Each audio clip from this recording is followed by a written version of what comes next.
मिलके सलावत पढ़ें। अल्लाहुम्मा सल्ली अला औज़ु बिल्लाहि मिनश शैतानिर रजीम बिस्मिल्लाहिर्रहमानिर्रहीम अल्हम्दुलिल्लाहिल्लज़ी जअलना मिनल मुतमस्सिकीना बिविलायति अमीरुल मोमिनीन अली इब्ने अबी तालिब अलैहिस्सलाम बुलंद सलावत।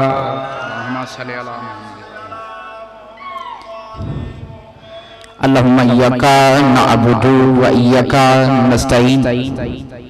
अस्सलातु वस्सलाम बितहियतु वल इकराम अला वाइल हुसैन व बनाइल हुसैन व जदाइल हुसैन व औलादिल हुसैन व अस्हाबिल हुसैन वल आनल्लाहु अला आदाइल हुसैन बुलंद सलावत।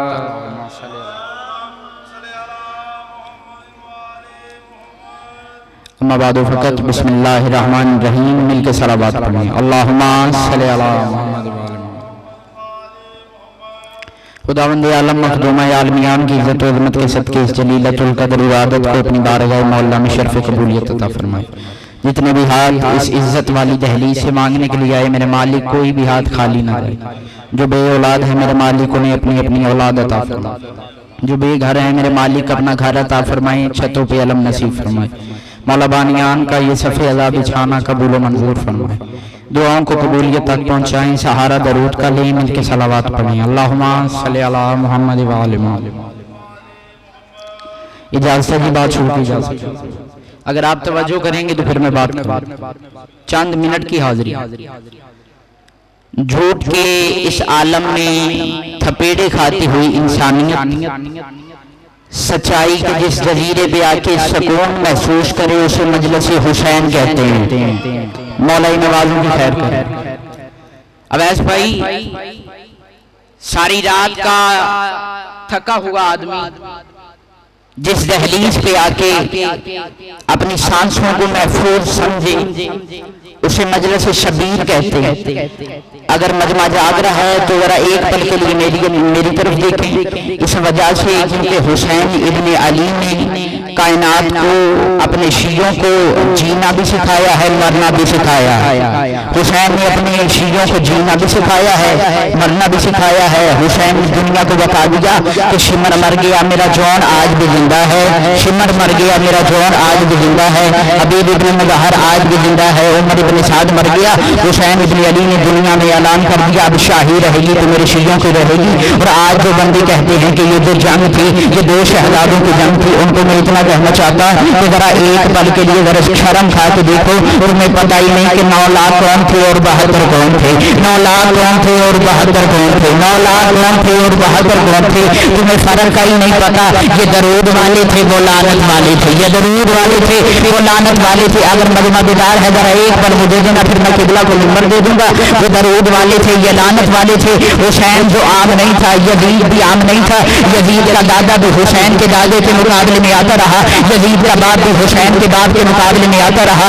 उस यजीद खुद भी हुसैन के मुकाबले में आ गया।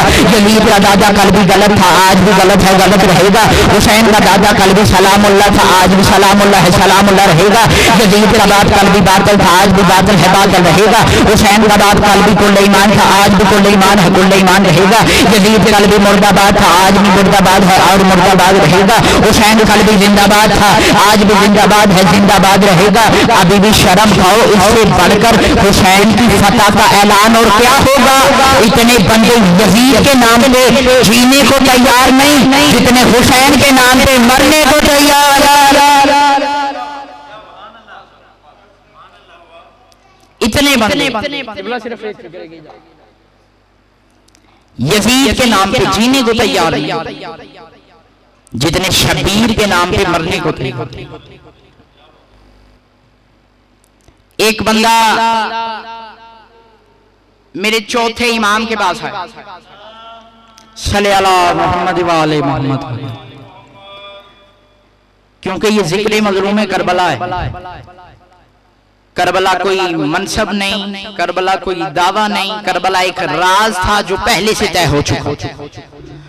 और हुसैन इब्ने अली ने अंबिया की सफों में खड़े होकर इसे कबूल किया। करबला में फर्क था कुछ। एक बंदा मेरे चौथे इमाम के पास आकर कहने लगा, मौला मैंने 19 हज किए हैं, मौला इस तरीके से किए हैं कि घर लुटाकर पैदल जाकर मौला जमीन पे चल के जाता था, मौला मेरे पैरों पे जख्म हो जाते थे, मौला घर का सारा सामान अल्लाह की राह में दे देता था, फिर मैं अल्लाह के घर का हज करता था, पूरा घर का सामान अल्लाह की राह में दे के फिर अल्लाह के घर का हज करता था। इमाम के चेहरे पे मुस्कुराहट, इमाम ने कहा कहना क्या चाहता है? उसे कहा मौला मैं बस इतना पूछना चाहता हूँ, मुझे इन 19 हजों का सवाब क्या मिलेगा? इमाम ने कहा फिर ऐसे कर लेना, एक इस तरह का हज एक और भी कर लेना, एक इस तरह का हज एक और भी कर लेना। उसे कहा मौला इस बात की वजह क्या है? इमाम ने कहा इसके बात की वजह यह है, तूने बताया तू घर लौटा कर जाता था, पैदल चल कर जाता था, तेरे पैरों पे जख्म हो जाते थे, तेरे 19 हज है, अगर तुझे जरूरत हो तो एक हज और कर लेना, क्योंकि तेरे ऐसे हज 20 हो जाए और हुसैन की कब्र को एक बार बोसा देने के बराबर हो जाए। बिस्मिल्लाह। हुसैन की कब्र एक बार बोसा देने के बराबर हो जाए। यही वजह एक बंदा मेरे साथ में इमाम के पास आया, अल्लाहुम्मा सल्ली अला मुहम्मद व आलि मुहम्मद। आखिरी फिक्रा एक बार बोलिएगा मेरे साथ, किबला को मिंबर देना। साथ में इमाम के पास एक बंदा है, उसने कहा मौला मैंने सुना है करबला जाने से गुनाह माफ हो जाता। इमाम ने कहा तूने गलत सुना। उसने कहा मौला मैं भी यही सोच रहा था, एक सफर से गुनाहों की माफी कैसी? इमाम ने कहा करबला जाने से नहीं, करबला सोचने से गुनाह माफ हो जाते हैं, करबला दिल में रखने से गुनाह माफ हो जाते हैं। उसे कहा मौला नमाज पहले पढ़ी जाती है, गुनाह बाद में माफ होते हैं, रोजा पहले रखा जाता है, गुनाह बाद में माफ होते हैं, हज पहले किया जाता है, गुनाह बाद में माफ होते हैं। मौला ये कैसी जर्नी है, इसकी कैसी इबादत है कि पहले गुनाह माफ हो जाते हैं फिर बाद में ज़ियारत की जाती है। इमाम ने कहा तुझे नहीं पता, वाहद मेरी दादे की जर्नी है जिसे हाथ लगाने से पहले बदन का मासूम होना जरूरी है। बस सजादारो हो गई ड्यूटी। जिसकी इतनी इज्जत हुई उसकी बेटियों के चेहरे पे तमाचे,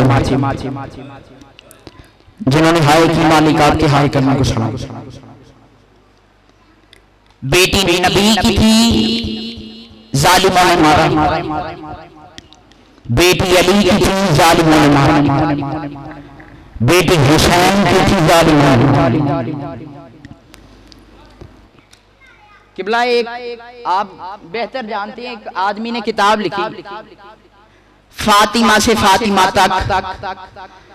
उस आलिम दीन ने 4 सतरें लिखी, बीबी सकीना 5वीं उसने सतर नहीं लिखी।